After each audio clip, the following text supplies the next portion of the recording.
Hello. अरे हे राजा जी। अरे बोल भाई। अरे रोपनी के समय आ गई, तोहरा की कुछ समझ में नहीं आवत का हो? अरे तो काम चलत था, हम पैसा भेज देते उधर मनई वनई करवाई कर उपाय लिए।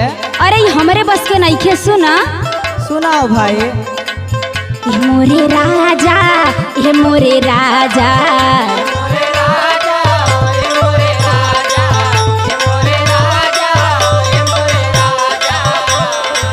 करे हो रोपनी सजना घरे आजा, करे हो रोपनी सजना घरे आजा।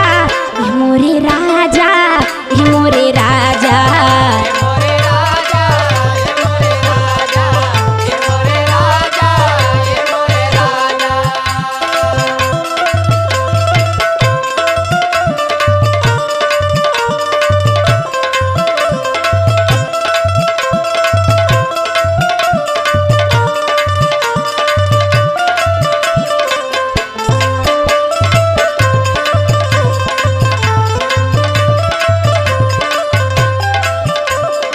सुना हमार बात।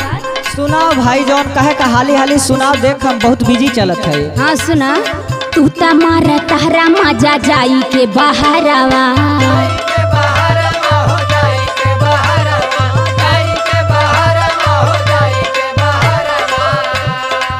के देखी तोहर सैया घरवा दुहरवा,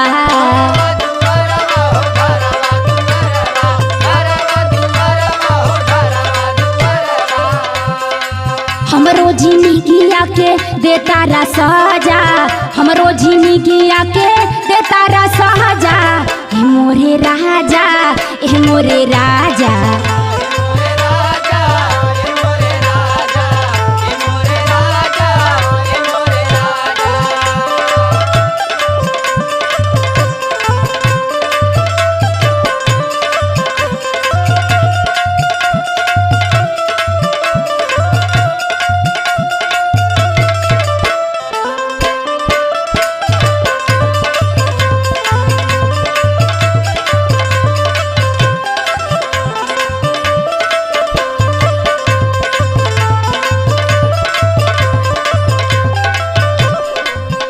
हे राजा जी।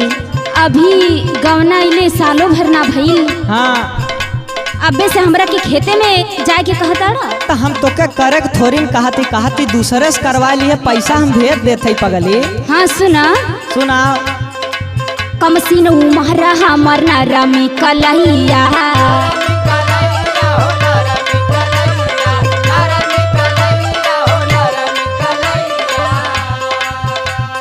बात ना माने हो सैया तोहर छोटका भैया,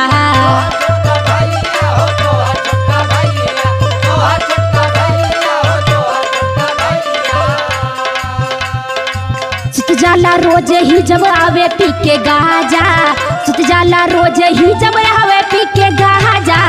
ये मोरे राजा, ये मोरे राजा,